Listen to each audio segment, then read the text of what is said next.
We have not done the trademark Tedium Unlimited driving and talking shot in quite some time.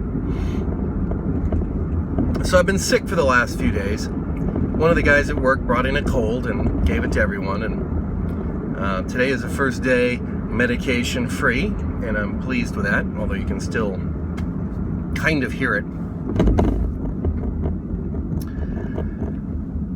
Have a couple of things to recount.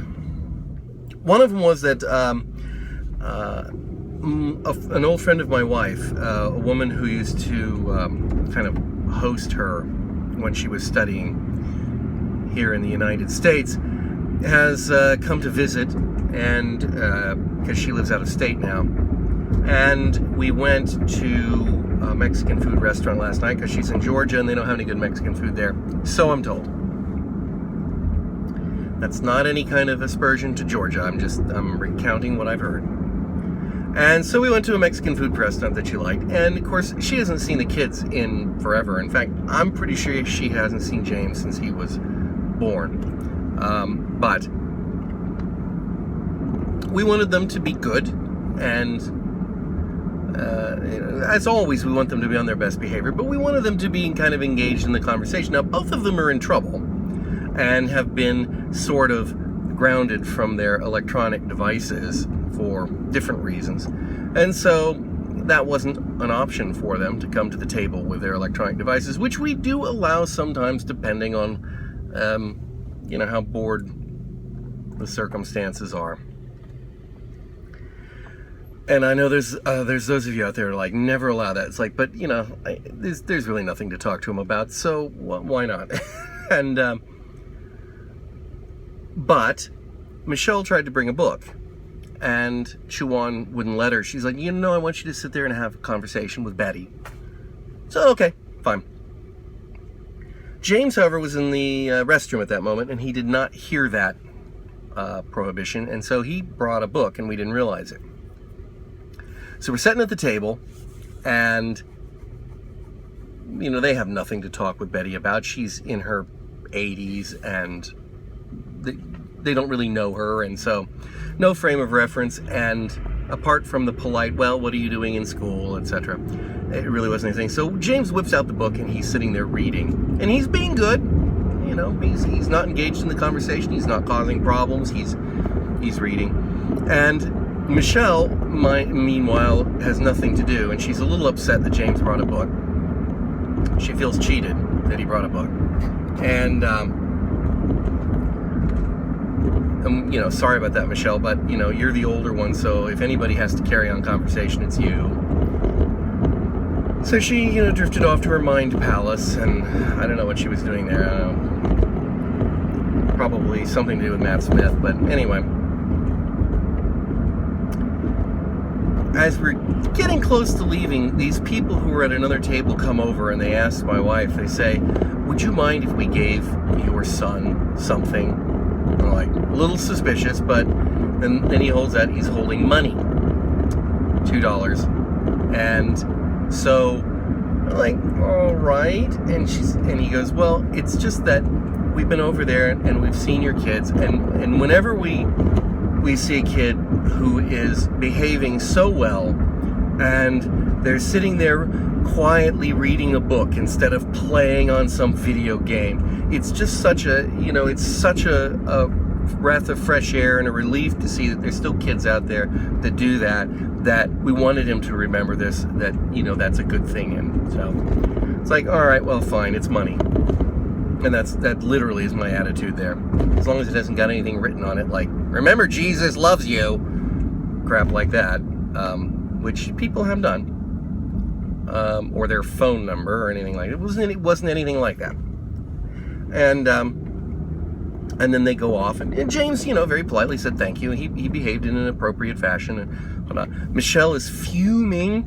It's like, I was the one to bring a book, and I was like, and to be fair,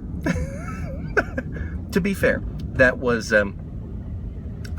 just funnier than heck, that he was not supposed to have a book.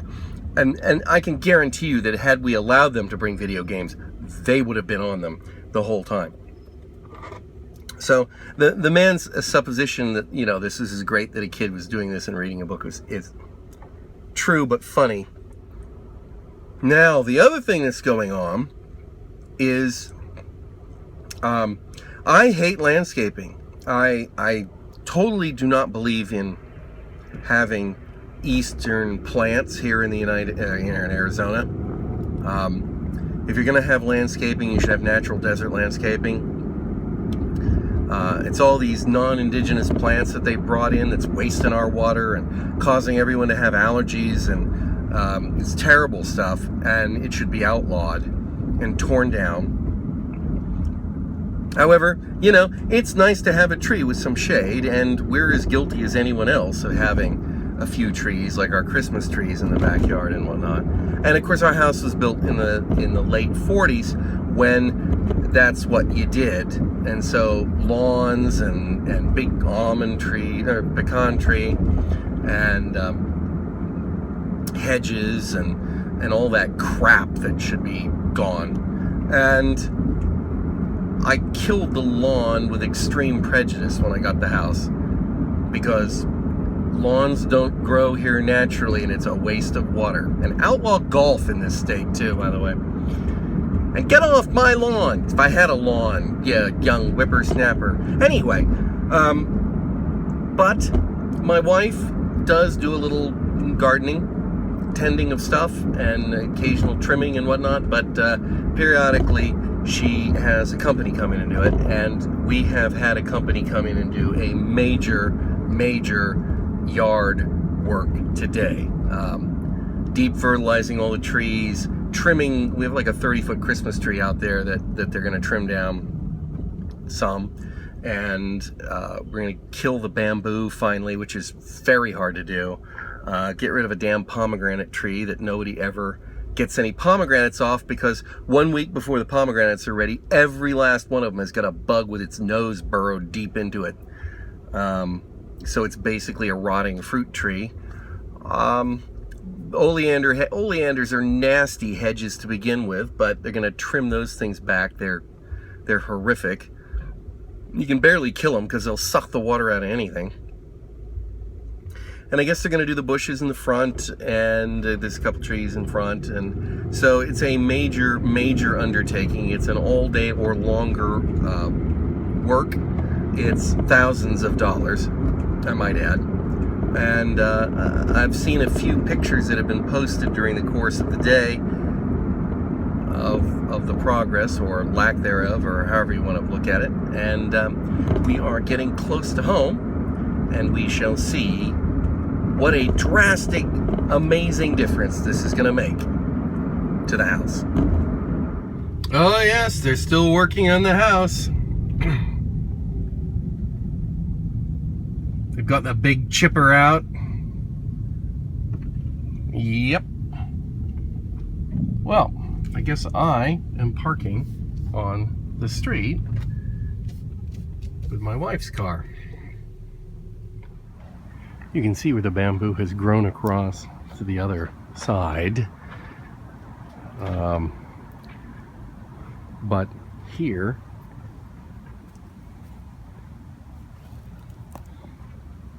it has been annihilated. I'm going to put a shed in here now. All this stuff was laid out here solely for the purpose of trying to kill the bamboo. It was absolutely useless at it. What's left of one pomegranate tree, complete with some rotten pomegranates. The hedges, which used to tower over the roof there, trimmed down to the size of the fence, and same is true. And they've topped our Christmas tree and pulled it back off the pool.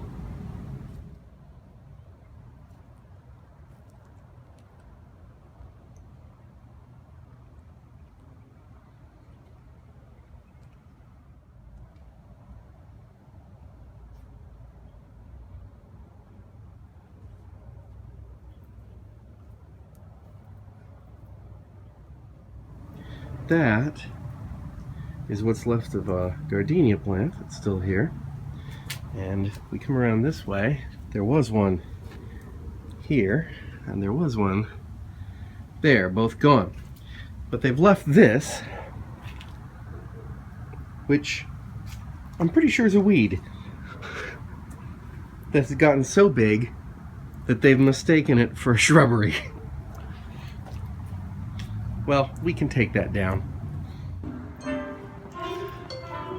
Note to self, do not let the kids see the vlogs until they're grown up, because they might know we're going Christmas shopping if they were to be watching them and getting stuff.